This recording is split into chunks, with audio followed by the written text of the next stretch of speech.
At 08:25 on the morning of 19th of June 1944, Vice Admiral Jisaburo Ozawa stood on the flag bridge of the brand new carrier Taiho and gave the order that should have saved the Japanese Empire. 69 aircraft roared down the decks of his forward group and climbed into the clear Pacific sky, heading east toward an American fleet that still had no idea where he was. Ozawa had every advantage that mattered. He had found the enemy first. His aircraft could strike from a range the Americans could not match. His pilots did not even need to return to their carriers. They would land on Guam and Tinian, refuel, rearm, and hit the Americans again on the way home. It was an elegant plan. Every technical assumption was correct. By nightfall, almost none of those aircraft would come back. Across 2 days, the Imperial Japanese Navy would lose nearly 3/4 of every aircraft it had brought to the fight, and the last generation of carrier aviators it would ever possess.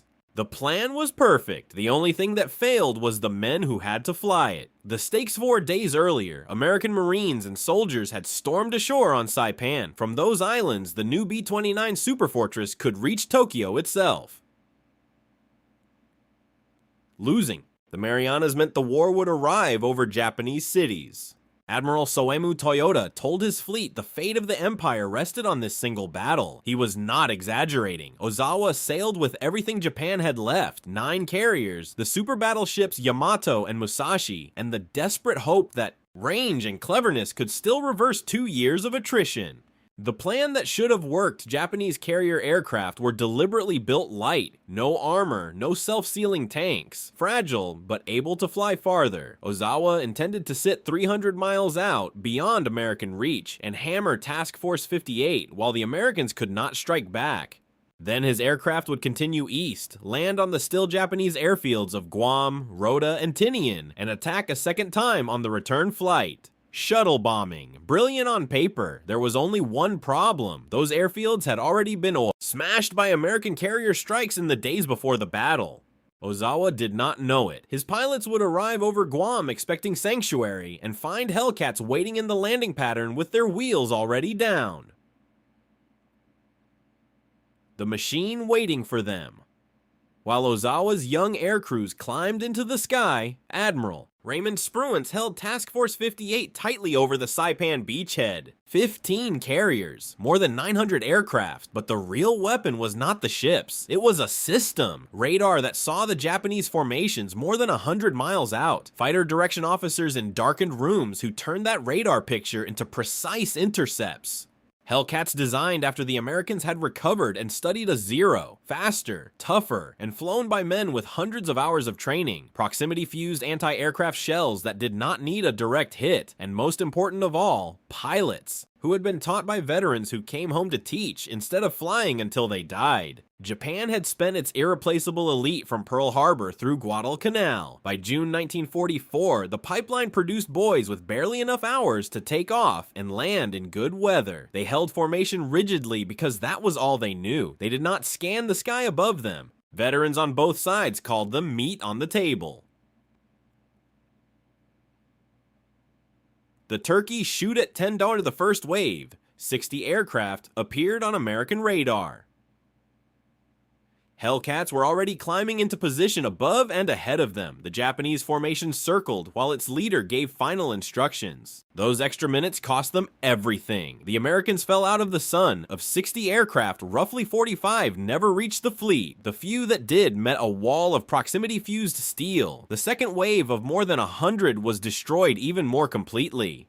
The third turned back almost empty-handed. The fourth, misdirected, tried to land on Guam and was slaughtered in the landing pattern. One Hellcat pilot from Lexington shot down 5 aircraft in 8 minutes. Others came back with 4 or 5 apiece.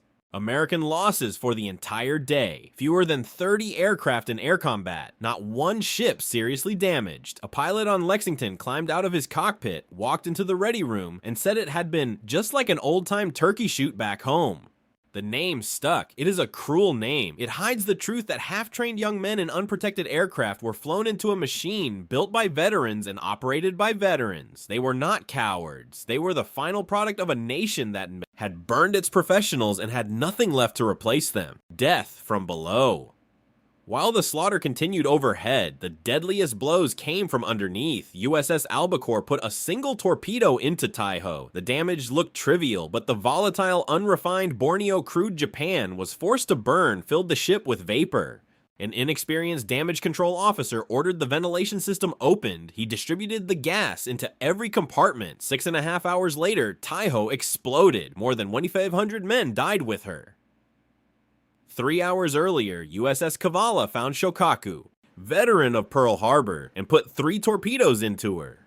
She burned for 3 hours and then tore herself apart. Another 200 dead. Ozawa's brand new flagship and one of Japan's most famous carriers were gone, sunk by submarines while the greatest air battle in history raged above them.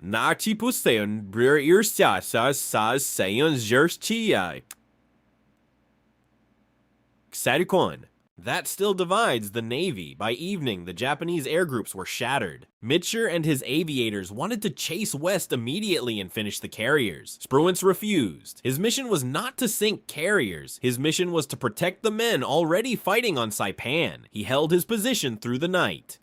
When he was certain the beachhead was safe, did he turn west? Those hours remain one of the most bitterly debated decisions in American naval history.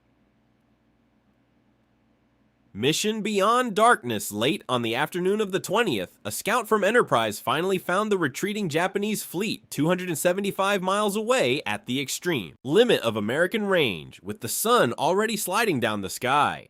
Mitscher launched more than 200 aircraft, knowing many would never make it home. They found the Japanese just before sunset, sank the carrier Heiyo, destroyed 2 oilers, and damaged others. Then they turned east into the night with empty tanks and almost no experience of night carrier landings. Aircraft began falling into the black water one after another. On the bridge of Lexington, Mitscher broke every rule of wartime seamanship. He ordered the entire fleet to turn on its lights. Deck lights. Searchlights pointed straight up as beacons. Star shells. In waters known to contain Japanese submarines, an American carrier task force lit itself up like a city so its air crews could find their way home. Most of the men were recovered. Around 50 were lost. Had the fleet stayed dark, the number would have been vastly higher. The aviators never forgot that night. They called it the Mission Beyond Darkness. The true Kostazawa's plan had been correct in every technical detail. He got everything he asked for. It made no difference. The one thing he could not requisition was time, the years required to make a pilot. Japan had built the perfect battle plan for an air force it no longer possessed. 4 months later, at Leyte Gulf, Japan's remaining carriers sailed with almost no aircraft. Their only purpose was to be seen. Empty decoys sent north so that another Japanese battle fleet might reach the invasion beaches. Ozawa himself commanded that decoy force. He understood exactly what he was doing. The Philippine Sea did not merely win a battle, it permanently removed carrier aviation from the Japanese order of battle. Everything that happened at sea afterward happened in the shape of that absence. Closing, almost none of the young men who flew out that morning have names in the records available to us. They took off from decks in the middle of the ocean on a plan that was already broken before they left. Their bodies lie in water thousands of feet deep. There is no memorial to them on any shore. They were spent by their own leadership as ruthlessly as any resource in that war. The nickname their deaths acquired makes an amusing story. It is worth remembering occasionally what it actually describes.